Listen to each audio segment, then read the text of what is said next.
Okay, moving on to section 8-4, work done on a system by an external force. As we said before, when we defined a system, we said it's a group of bodies. And we said there are two types of forces. There are internal forces and there are external forces. And we usually use a free body diagram to denote what's happening what.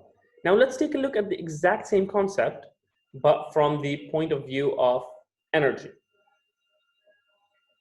When we said when we exert some sort of force on an object, we either, well, we're doing work, okay, either positive or negative.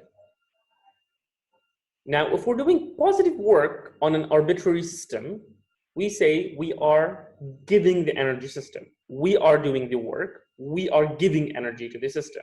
It's all up to us. On the other hand, if we say we are doing negative work, okay, it means we are taking energy out of the system. That is why it's negative. The total amount of energy in the system is going down. If we say we start energy here, and I am doing work, I'm giving it energy, it goes up here. On the other hand, if I do negative work, well, if I start here, it's going to go down. That's simple enough, okay? And before we move forward, I'd like to address the concept of conservation of energy, okay? We have heard back at some point that energy cannot be created or destroyed. It can only be moved from one form to the other. Think of it as all of us sitting in the lecture theater, okay? And then I come and I lock the doors. Okay, you can change the way you are sitting. You can have boys on the left, girls on the right, girls in the front, boys in the back. You can sit mixed. You can just all decide you want to stand up and you don't want to sit down. Okay, these are all different forms of where you want to sit and how you sit, but none of you can leave the room or come back into the room. Okay, we cannot by any chance increase the number of students or decrease the number of students without unlocking those doors. Now that is an isolated system. As long as the doors are closed, we are in a world of our own. No one can come in, no one can go out. Okay, what does all of this have to do with energy? Well, if we look at the total energy of a system, okay, and your book, if you are taking a look at your book, it introduces this concept very, very gradually, but I would actually rather have it all done at once. So just want to make sure that the screen is being shared. Okay, now work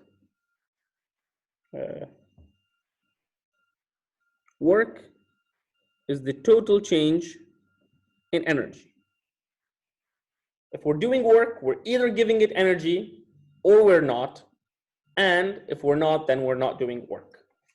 Okay, we're either giving it energy, we are taking energy out of it, or we're not doing work at all. Let's leave the not doing work at all. Let's stay with the whole idea of we are either giving it or taking it back. So what do we do with this energy? Let's think of it in a very, very general form. What kind of energies do we have? Okay, so far we have been speaking about mechanical energies. We have also been speaking about thermal energies, things like friction, which cause problems, and heat and make us lose energy. We have spoken about internal energies, okay? And those are which are, for example, inside a human body due to its internal chemical reactions. Now, we also said that mechanical energy can be looked at as kinetic energy and potential energy. So what does all of this tell us? It tells us that total work equals total change in energy equals change in kinetic energy plus change in potential energy plus change in thermal energy plus change in internal energy. And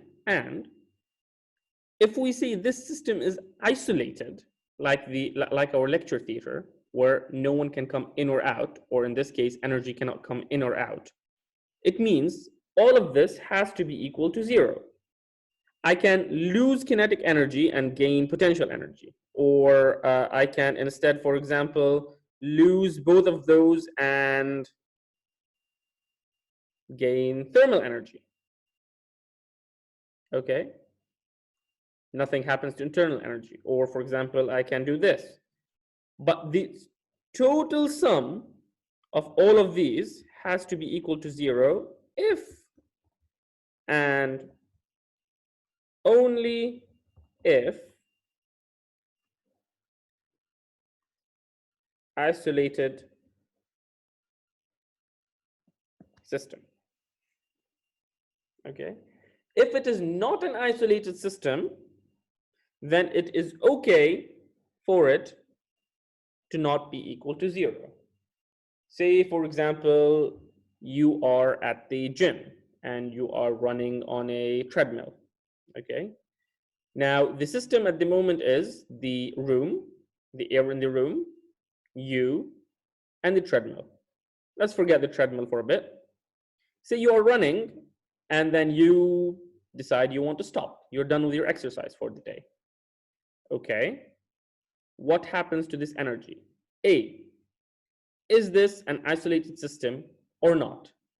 If we look only at you, then you're not an isolated system, okay, because you're interacting with the room. If, however, we look at you plus the room as one system, then you are an isolated system. So I'm going to do that bit. And I'm going to say it's equal to 0, total of you and the system. I am going to delete this. And we'll take a look at what happens. Well, you were running, so you had kinetic energy and you stopped. So your kinetic energy went down to 0. You are still at the same level. You did not fly or go or change floors or left the room. So your potential energy is still the same. Your body is heating up because you are sweating, or your body is sweating because you're heating up. So your thermal energy is going up.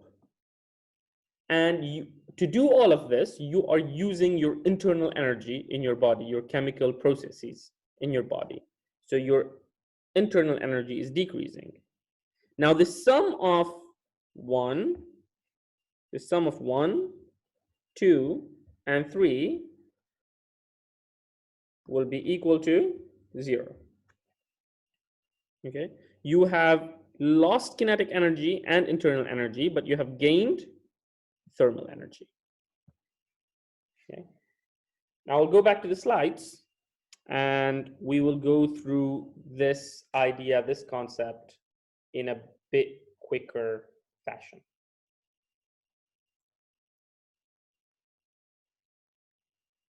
My camera just ran out of charge, so we'll continue this simply as slides plus audio.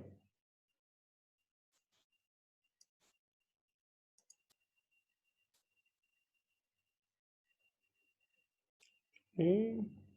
Is it?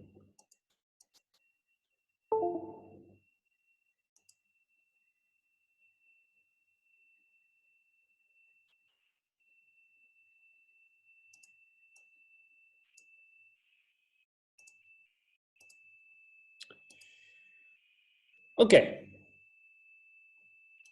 Let's first ignore friction, okay? So what we're gonna do now is everything that I just wrote on the board by hand, we're going to go through it step by step, but a bit quick, okay? And you will see that how we ended up at this point. Let's first ignore friction, ignore everything. There's work being done on the system. I am picking up a rock and throwing it up on the air. It's losing kinetic energy, it's gaining potential energy.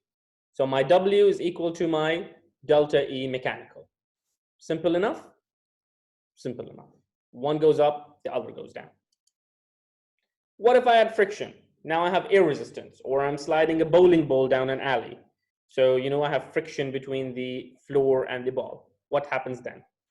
Well, my work then is a combination of the change in the kinetic energy and friction. How? Well, let's take 3 items and look at an example. I have an inclined surface. I am pulling something up a ramp with some velocity from V0, and I'm increasing it to V over distance d. Now, of course, there's a friction because there is a surface. Okay, how do I deal with this? Well, I have an increased component now. My total work, Fd, is the change in the mechanical energy, so delta K, delta U, and I also have friction, so delta thermal. Okay, simple enough. Still, an isolated system. I am going to be losing kinetic energy, but gaining thermal energy and potential energy because I'm going higher up.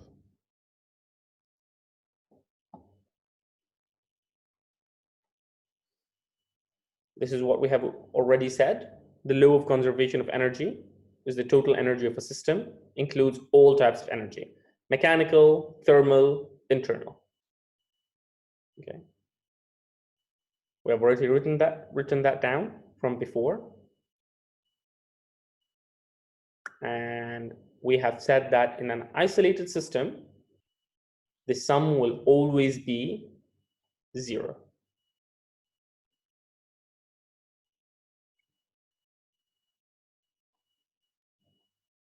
Okay. Now, here's one important point. In an isolated system, the beauty of it is because energy cannot leave or join at any point in between. Okay, I can simply take the total energy at one time, and I can take the total energy at another time, and they will be the same. Okay, I don't care what the energies in between are, because the total will always be the same. How is that useful? Let's take a look here. Okay, this is sample problem 8.06 in your book. You have some sort of slide at the top of a water slide, some sort of contraption, and it is being pushed by a spring. The mass is 200 kilograms, your height is 35 meters. It is frictionless, so your mu is equal to 0. Well, initial friction, static friction mu s is equal to 0, but you have mu k of 0.8. So what do? We want to know how far will it go in the water. The spring releases you, you go down, no friction up until you hit the water, then your friction becomes 0.8. Let's write it down. My initial compression is 5 meters, my spring constant is 3.2 times 10 to the power 3 newtons per meter, and my mu k is 0.8 in the water. Mass is 200 kilograms, h is 35 meters. We write all of that down just like we do in tutorials.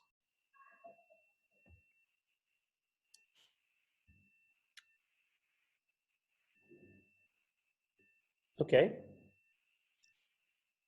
We write everything down. E mechanical 2 is equal to E mechanical 1 minus all the thermal losses minus all the internal energy losses from top to bottom. But we know the friction is 0 on the slide because it says so in the question. So my delta internal is going to be 0, and my delta thermal, actually, let's keep it more general. Okay, the only thing we're going to say is 0 at the moment is internal energy doesn't change. Okay, you're not doing any exercise, you're just sitting down. So that simplifies this to E mechanical 2 equals E mechanical 1 minus everything that goes in the thermal energy. Now we can either do this in 2 parts, one on this slide and the second part while we are in the water, Or we can just do it all at once. And I'm actually going to be doing it, I think, let me think. I'm going to be doing it all at once because, as we said, we do not care what happens to the energy in between. So my E mechanical one at the beginning is my kinetic energy, my elastic potential energy, and my gravitational potential energy. I'm starting from rest, so half mv squared, v is 0, that's 0. My initial elastic potential energy is half kx squared or half kd squared in this question. And I am at 35 meters high, so it's mgh for my potential energy. Very nice. My E mechanical 2 at the very, very end, when I have stopped, I do not have any kinetic energy because I've stopped. I do not have any elastic energy because, well, I'm not at any spring, and I'm on the floor, so I don't have any gravitational potential energy. Where did all of this energy go?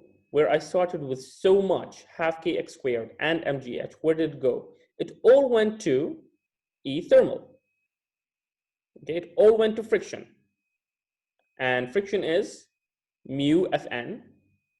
And in this case, well, mu k, Fn is simply mg, and multiplied by the distance, which I am going to go through, which is L. So my final energy, which is E mechanical, equals 0, equals my initial mechanical energy minus the thermal losses. If I rearrange to get L as the subject, I get a very fancy equation, but one which is very easy to plug numbers in.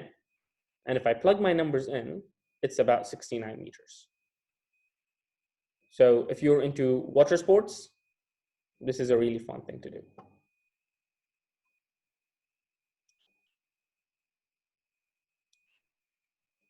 Now, those are some questions which I am not going to be doing. What I am going to be doing is I'm going to leave it on the screen for about 15 seconds each, and you can do them at home. And if you have a problem, you can contact me or one of your instructors to assist you with them.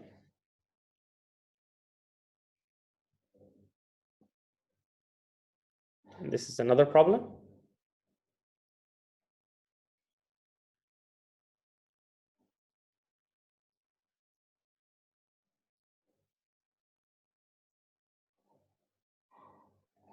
Okay. Now,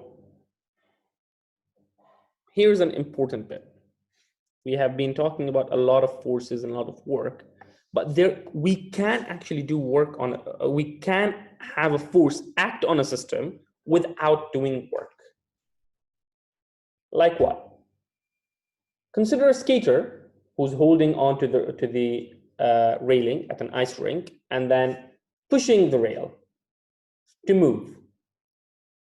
Okay, now her push on the rail causes a transfer of internal energy from her because she used her energy on the inside, her muscles, to push.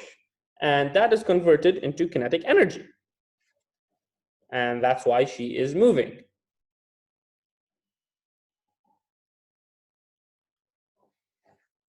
Now, her half mv squared, her energy, kinetic energy, is caused by the force from the wall. Okay, because her arm did not push her foot or her leg. That was internal. Her arm pushed the wall, and by Newton's third law, the wall pushed her back. And that's what caused the change in energy. But the wall did not provide any energy from itself. That would be weird. The energy simply came from the muscles. Hence, if we look at our equation, work, delta E, mechanical, thermal, internal, okay, there's no friction so far. So if delta E thermal is still 0, delta internal, well, 0. All I have is my delta K.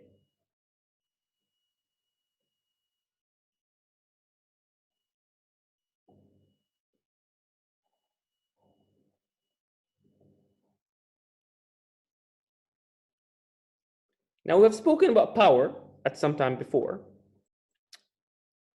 but we can expand that definition of power. Okay. In general, power is the rate at which energy is transferred by a force from one type to another type. Okay. If the energy is transferred in some time t, then my average power is simply delta E over delta T. That's it, nothing else. How quickly can I give you or take energy away from you? That is power. Well, like we did with velocity, like we did with acceleration before, going from average to instantaneous is simply taking away the deltas and putting d's as in differentials. So my instantaneous power is dE by dt.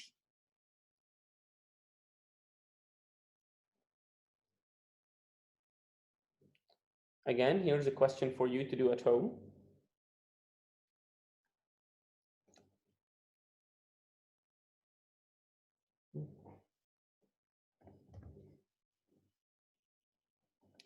And with that, we come to the end of our first online lecture. I hope this was useful. I welcome any feedback, and together we can try to make this more enjoyable and this semester actually as useful as it should have been. Thank you and have a good day.